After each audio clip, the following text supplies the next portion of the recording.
Bienvenue dans votre émission Mater Ma Richesse, cette émission qui nous enrichit tellement sur l'agriculture. Alors cette émission est spécialement faite pour tous ceux qui veulent s'adonner à la terre et franchement en Côte d'Ivoire, nous avons la possibilité de le faire dans toutes les villes. Alors avec tous les sujets qu'on a déjà abordés, aujourd'hui on a particulièrement envie de vous apprendre comment se former dans ce domaine. Et pour ce fait, il y a une école qui est en train de se faire au plus grand plaisir de tous les amoureux de cette émission. Et croyez-moi, c'est gratuit. Oui, vous avez bien entendu, gratuit. C'est la DFS qui est tout simplement la Digital Farming School. Je vous laisse visionner cette vidéo. On se retrouve tout de suite sur le plateau dans Mater Ma Richesse.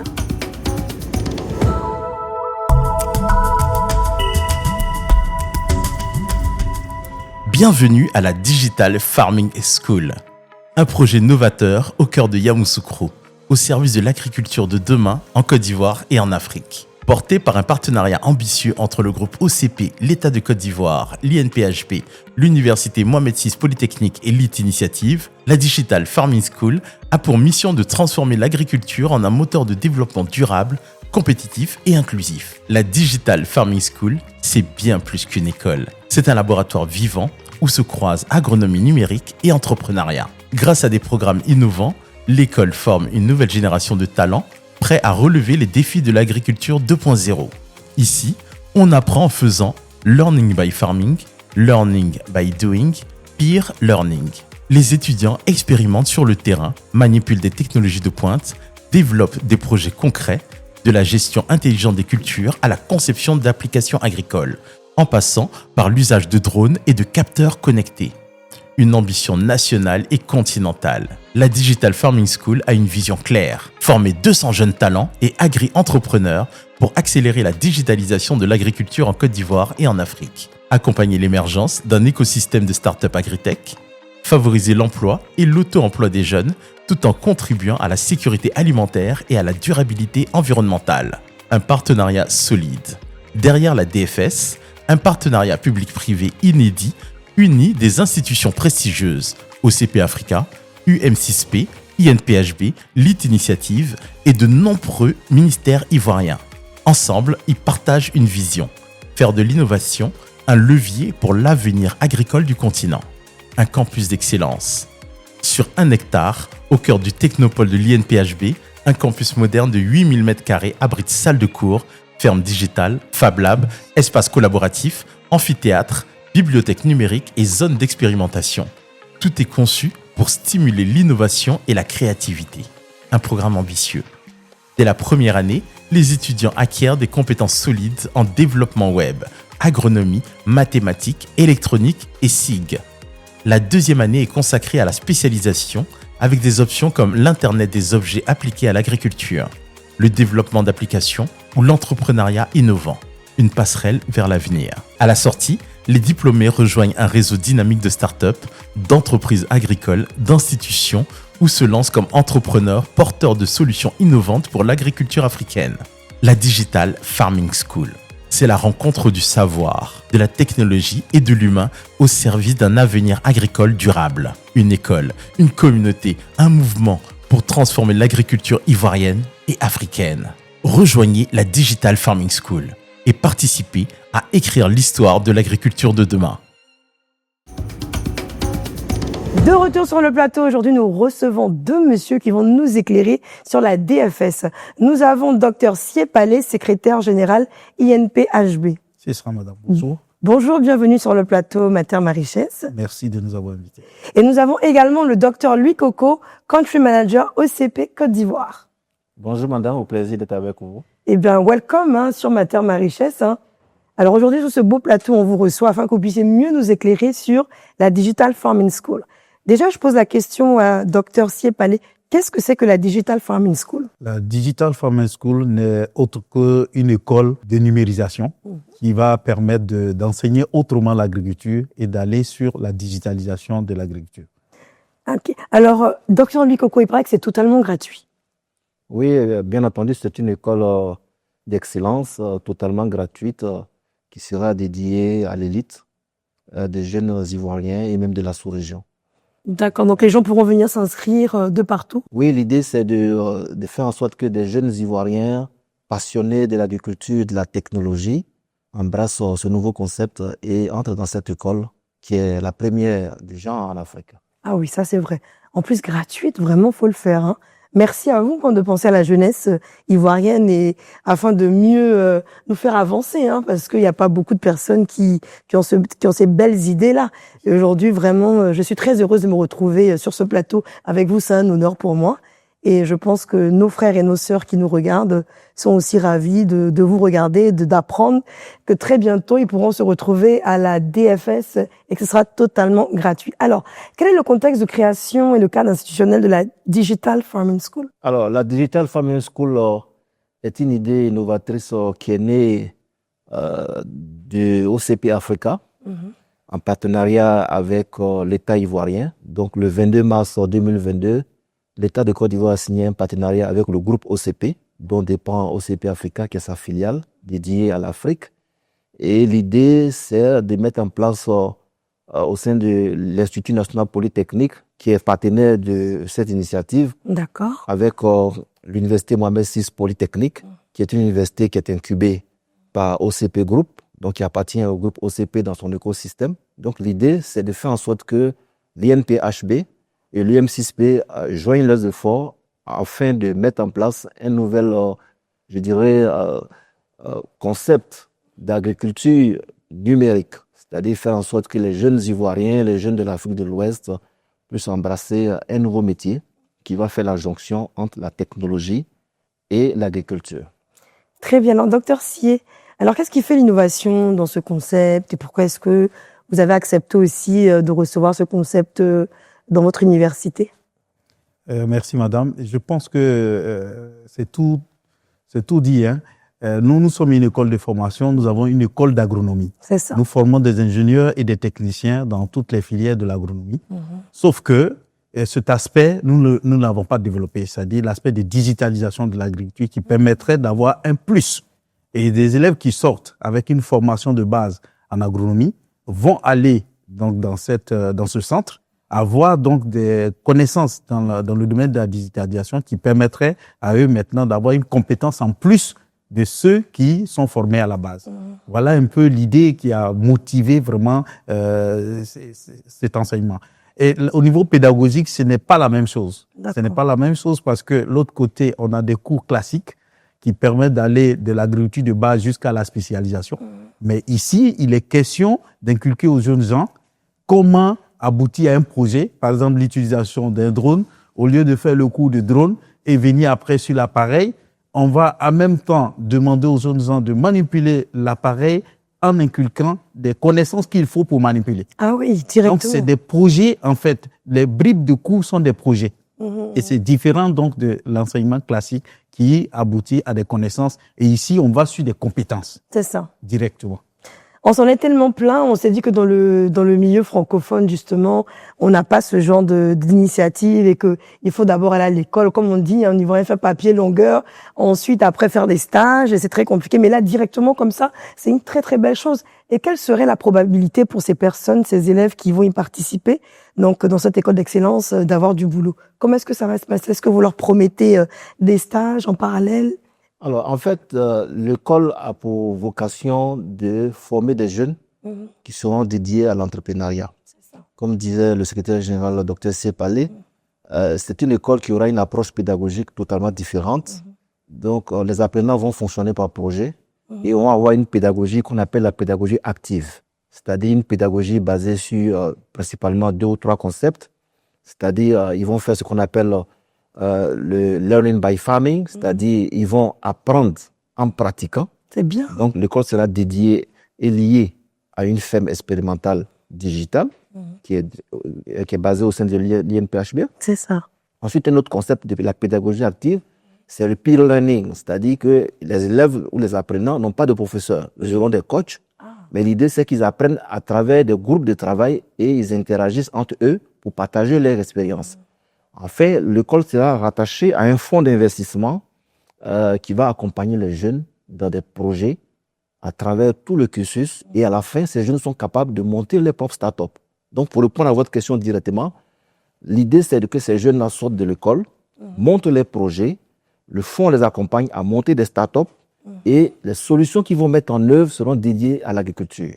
Donc, ce ne sera pas des jeunes qui seront rattachés directement au monde de l'emploi, mais des jeunes qui seront capables d'apporter des solutions et qui seront capables de développer leurs propres projets à travers des startups.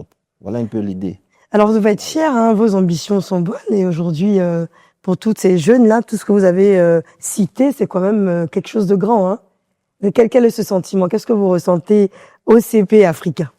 Oui, en fait, ça rentre un peu aussi dans la vocation du groupe OCP. C'est ça. Puisque nous, notre vocation, c'est d'accompagner la structuration des chaînes de valeur agricoles. C'est d'accompagner les nouveaux métiers d'agriculture. Donc, l'idée, c'est de faire en sorte que sur toute la chaîne de valeur, on développe des nouveaux métiers. Donc, au niveau de la production agricole, la transformation agricole, de la commercialisation, de la distribution. Donc, sur toute la chaîne de valeur, on aura des nouveaux métiers qui vont capitaliser sur l'expérience d'agriculture de la Côte d'Ivoire. La Côte d'Ivoire est un pays agricole, mais il faut aujourd'hui faire en sorte que les jeunes embrassent de nouveaux métiers. Et nous sommes heureux de nous allier avec l'INPHB, qui est une école d'excellence, une université d'excellence, qui forme déjà des ingénieurs agronomes, mais qui va porter la casquette de cette école aussi en partenariat avec l'UM6P, qui va faire en sorte que cette école va faire sortir de l'excellence. C'est ça. Donc, le co-branding UM6P, INPHB va permettre d'obtenir des jeunes entrepreneurs qui vont vraiment venir avec des solutions numériques et qui vont être bien vendus sur le marché. Franchement, ça fait plaisir d'entendre tout ça. Alors, docteur Sebale, la question que je vous pose, quand vous avez accueilli le projet, parce que je suppose qu'il y a beaucoup de personnes qui viennent vers vous, beaucoup de structures, mais tout n'est pas validé d'un seul coup. Qu'est-ce qui vous a plu et pourquoi est-ce que vous avez dit, OK, on y va, parce que vous êtes quand même une école très reconnue, une école d'excellence. Alors, dites-moi un peu ce qui vous a donné envie de valider ce beau projet. Merci, madame. Je pense que la vision du docteur Diaby Moussa, qui est notre directeur général, c'est de faire en sorte que, au niveau de l'insertion professionnelle, nous n'ayons pas d'étudiants qui, sur 12 mois, après sa formation, après la diplomation, ne soient pas en position d'emploi. C'est ça. Et donc, du coup, quand on a vu le projet vient en complément de ce que nous faisons. Je vous donne l'exemple simple. Hein. On a à peu près 120 000, 130 000 bacheliers en Côte d'Ivoire. Il y a les 70% de ces bacheliers se retrouvent à faire des diplômes BTS de Bac+2. Effectivement. Quand ils finissent, ils n'ont pas la spécialisation, ils n'ont pas la capacité directe de trouver un emploi. Et c'est des jeunes qui restent sur l'échiquier de la recherche d'emploi pendant longtemps. C'est vrai. Cette chance-là, pour nous, c'est de récupérer ces jeunes, pour ceux qui sont motivés et qui veulent bien avoir un renforcement des capacités, de venir là, d'apprendre l'agriculture autrement et d'accompagner nos exploitants de nos terres qui, eux, n'arrivent pas à produire plus parce qu'ils n'ont pas tous les éléments.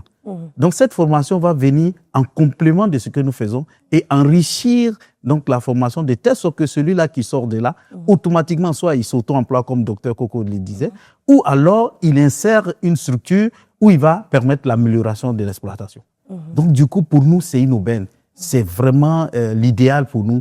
Et donc, tout de suite, on a sauté sur le projet. Le DG a dit, OK, on va.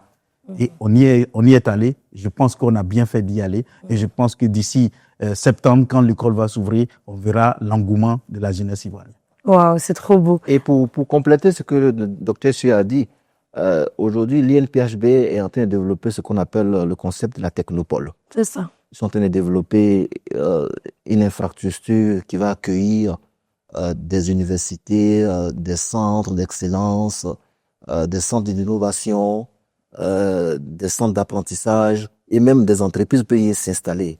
Donc, également, on a saisi cette opportunité pour faire en sorte que dans cet écosystème d'entreprises, d'innovation, la Digital Farming School vienne s'insérer. De telle sorte que, voilà, il y a cette innovation, formation, insertion, entrepreneuriat qui reste dans le même milieu en même temps que l'écosystème de l'INPHB, puisque la formation se fera dans les écoles de l'INP, l'école supérieure d'agronomie, l'école supérieure des travaux publics et les autres écoles. Donc, c'est un environnement qui va permettre aussi à Digital Farming School de capitaliser sur la technopole qui va être mise en œuvre très bientôt.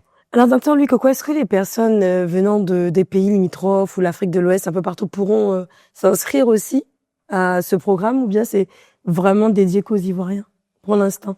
C'est une école qui a une capacité de 100 apprenants, puisque l'année... C'est les meilleurs qu'on prend ou... Oui, les meilleurs. Ah, il y a un test à passer avant. C'est une école d'excellence. Oui, bien sûr, oui. L'INPHB, l'Université Mohamed VI Polytechnique. Ah oui. Et elle est gratuite. Donc, elle est ouverte sans critère à tout le monde. C'est ça. Donc, l'idée, c'est de recruter des apprenants qui sont passionnés, sont motivés et qui ont les skills de départ. Donc, quel est le skills que vous allez, qui vous intéresse? Je dirais, il faut qu'ils soient amoureux de la technologie, ils soient passionnés de l'informatique, de l'agriculture.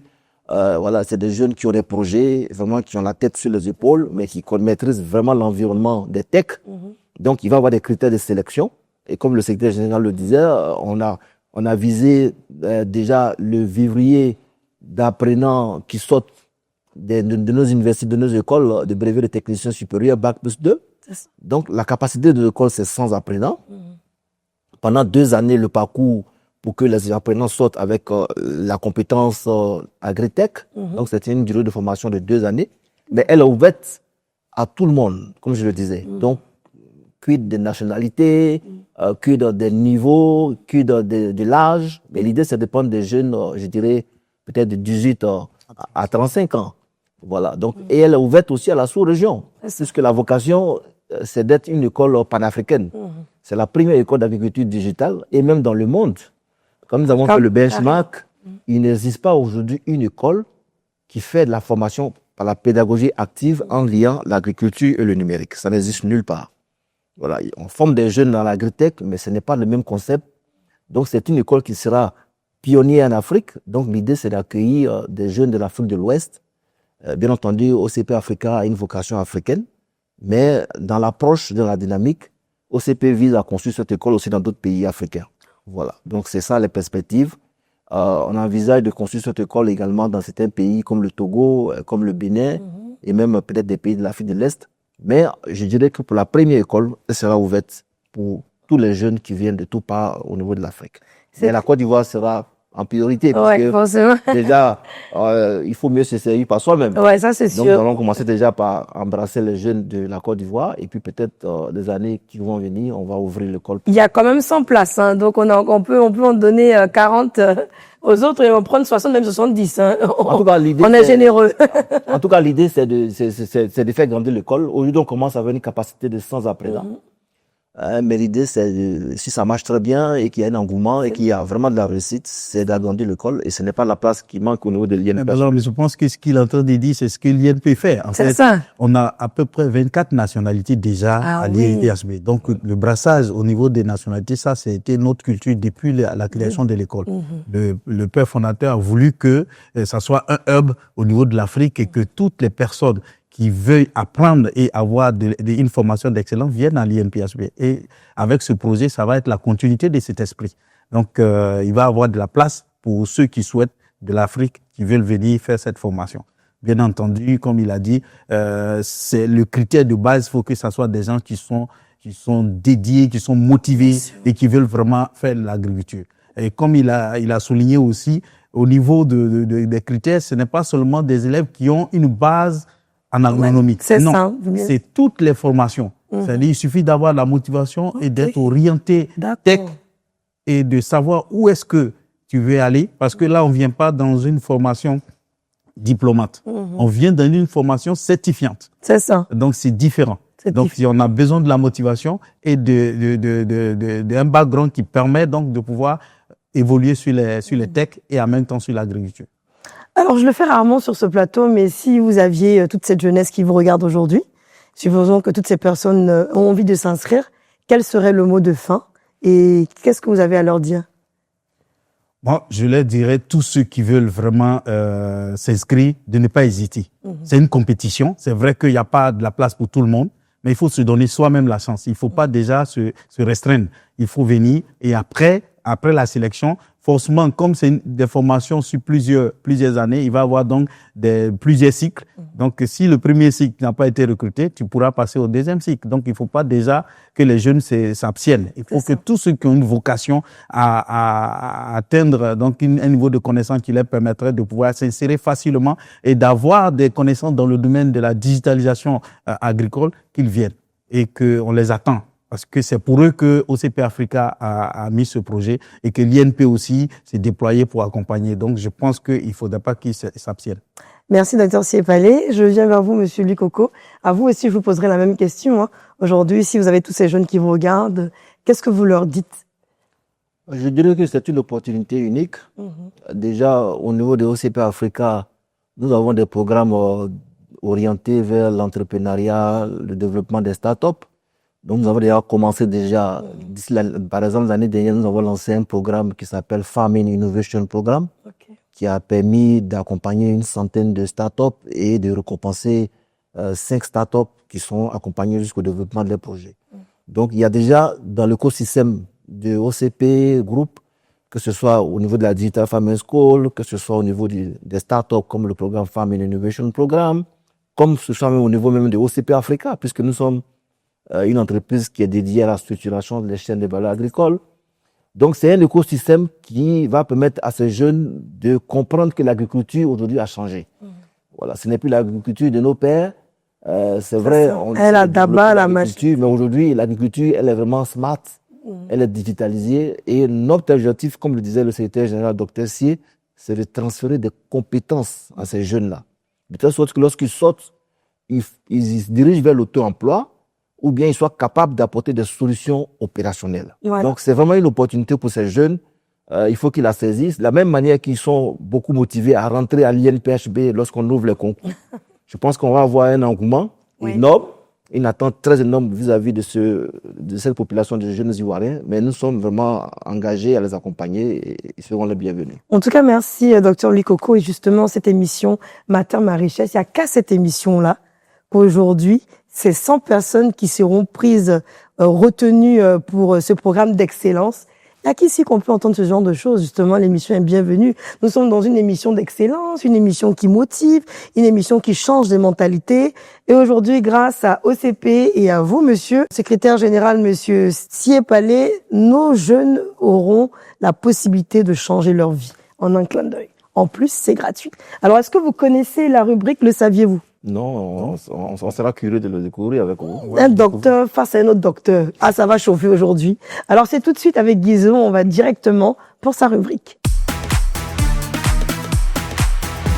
Ah, la belle Yasmine, toujours rayonnante. Oh, mais je suis trop heureuse. Qu'est-ce que tu m'as ramené d'Écosse? Déjà, je vois que tu as une très belle veste, ça s'est très bien passé. Tu sais, en Écosse, tout s'est très bien passé. Mais tu connais là-bas? Oui, un peu. C'est-à-dire Djoko, après tu as Lakota, voilà. Tu es en Écosse. Oh, c'est pour ça que je... Quoi? Et tu es en Écosse? Écosse qui est en Angleterre, là. Ah, sinon, chez nous, là-bas, il y a une arbre, il y a son Écosse qui est là. C'est là, on dit Écosse. Non, c'est là-bas où tu étais. C'est là-bas, il était. Mais dis-moi, est-ce que tu as une idée des nouvelles perruques que vous portez maintenant? C'est vrai qu'on est en agriculture, mais je vais te faire voir quelque chose. Oui, il y a ce qu'on appelle les donneurs, c'est-à-dire c'est une seule fois. C'est la fille. Non, ne cite pas tout. Mais avant, tu te rappelles que vous êtes obligé de vous natter. On va prendre des aiguilles pour mettre des tissages. C'était compliqué. Maintenant, vous avez la perruque et vous collez simplement, n'est-ce pas? Moi, il n'y a pas porté de perruque sur mais... Si, tu as porté une perruque, on va. Et là, on parle d'innovation. Mais là, on parle d'innovation esthétique. Mais moi, je vais te parler aujourd'hui d'innovation agricole. Tu vois ce drone qui est là? Toujours, les gens se demandent, mais pourquoi ce drone est sur le plateau de Guizot? Aujourd'hui, je vais vous expliquer beaucoup de choses. Donc, non, c'est bon. Ça va chier. Non, parce que... Mais ta perruque, elle est belle. Non, pour quelle perruque? D'accord. Merci. Ici, la table, il n'y a pas de cheveux. Laisse-moi faire le saviez-vous. Oh. Mesdames et messieurs, aujourd'hui, dans le saviez-vous, nous allons parler des drones. L'importance des drones dans l'agriculture. Il faut dire que depuis quelques années, plusieurs pays africains, notamment la Côte d'Ivoire, ont intégré l'utilisation de drones pour surveiller les cultures et optimiser les rendements. C'est-à-dire, aujourd'hui, les gens prennent des drones spécialisés pour effectivement pulvériser, surveiller et aussi contrôler et avoir même des données sur le terrain. Il faut dire que, ajouté à cela, nous avons des applications mobiles qui permettent aux agriculteurs d'accéder aux informations météorologiques et au prix des marchés. Et enfin, nous avons les projets de biotechnologie pour développer les variétés résistantes aux maladies et aux conditions climatiques extrêmes. J'espère que je vous ai donné plus d'informations. Sur ce, nous passons à l'agri-quiz. Moment important, moment fatidique, je suis avec mes deux docteurs, docteur Coco à ma gauche et docteur Sié à ma droite. Moi aussi, comme vous le savez, je suis docteur, mais sauf que moi, j'ai fait 4 ans.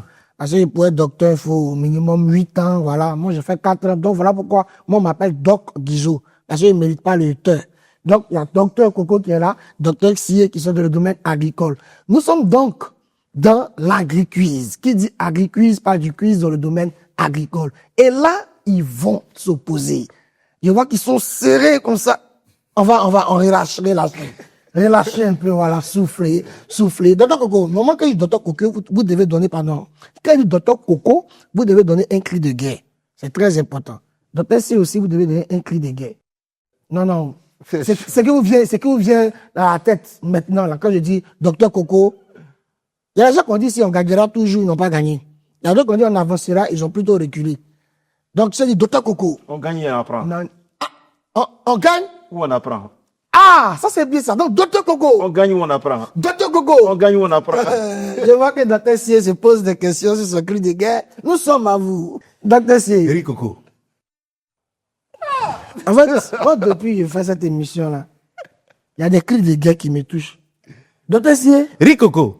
C'est quoi Gary Coco? Ah, non, ça c'est un secret. Si j'explique, je ne pourrai plus gagner. Ah, d'accord. Donc, docteur Sié. Riz Coco. Docteur Sié. Riz Coco. Riz Coco et docteur Coco. Mais Riz Coco, là, c'est moi, Coco. Voilà. Mais sauf que vous mangez le riz. Donc, nous allons débuter avec la séance des questions. J'espère que vous êtes prêts. Vous pouvez tester pour voir si les bergers passent. Ah, avec la rapidité. Voilà. D'accord. Mesdames et messieurs, question 1. Quel président ivoirien a lancé le programme de modernisation agricole? A. Félix Houphouët-Boigny. B. Laurent Gbagbo. C. Alassane Ouattara. D. Oui. Félix Houphouët-Boigny. Très bonne réponse. Docteur Coco, vous êtes où? On gagne ou on apprend. Il a dit Riz Coco. Est-ce que c'est pas un truc qu'il a mis sur vous? Hein? D'accord. Donc, docteur Sié vient de marquer 1 point et docteur Coco 0 point. Mais je sais que vous allez revenir à la charge parce que c'est pas encore terminé. Donc, question 2. En quelle année la Côte d'Ivoire est-elle devenue le premier producteur mondial de cacao? A. 1960. B. 1980. C. 2000. D. 2010. Docteur Coco! 1980. Très bonne réponse! Ah, c'est chaud. Docteur Coco! Ça, c'est la partie où vous dites le cri de guerre. On gagne ou on Docteur apprend. Coco. On gagne ou on apprend. Docteur Coco! Riz Coco. Non. Riz Coco, ça va pour vous. Riz Coco, ça va pour vous. D'accord, donc 1 partout, docteur Sié. Ça va? Oui, ça va très bien. D'accord, il y a 1 partout, hein. Donc, on continue. Question 3. Quel organisme est responsable de la régulation des prix du cacao en Côte d'Ivoire? Ah! Il m'a même pas laissé terminer, docteur Coco! Oui! Le conseil du café cacao. Très bonne réponse! Très bonne réponse! Ah! Je sens la remontada de docteur Coco. Je sens la remontada. Docteur Sié, qu'est-ce qui se passe? Riz Coco. Non, on n'a pas dit faut donner ton cri de guerre. On dit Non, ça qu'est-ce va- qui se passe? ça va aller, ça Les va gens veulent comprendre. Qu'est-ce qui se passe? Non, ça va aller. Il a été plus rapide. Donc nous avons 2 à 1. Ça va aller. 2 à 1. Question numéro 4. Quel est l'objectif du programme national d'investissement agricole PENIA? A. Réduire les importations. B. Augmenter la production agricole. C. Développer l'agriculture biologique. D. Oui! Réduire les importations. Vous avez dit quoi? Réduire les importations. Mauvaise réponse, docteur Coco! Vous finissez la question, non? Ah d'accord, D. Promouvoir l'agriculture urbaine. Est-ce qu'on peut répondre les... Non. Mais donnez une lettre A, B, C, D. B. C'est une bonne réponse pour docteur Coco. 3 à 1, docteur Sié. Est-ce qu'on peut compter sur vous encore? Non, mais... Non, ça n'a pas encore terminé. Non, mais c'était... Moi, je peux décider que la cinquième question peut compter 2 points. Vous savez pas pourquoi? Docteur Sié! Non. Riz Coco. Docteur Sié! Riz Coco. Docteur Sié! Docteur Coco! Le cri de guerre. Docteur Coco! On gagne ou on apprend. Eh oui, on gagne ou on apprend. 5e question. Quelle politique vise à diversifier les cultures en Côte d'Ivoire? A. Le plan directeur agricole. B. Le plan national de développement. C. L'initiative de diversification. Oui, docteur Sier. Ah. Très bonne réponse. Et je pense que vous devez vous saluer parce que c'était un match très serré. Voilà, docteur Coco qui remporte l'agri-quiz. Partagez, likez, abonnez-vous et on se retrouve pour d'autres émissions sur ce Akpama.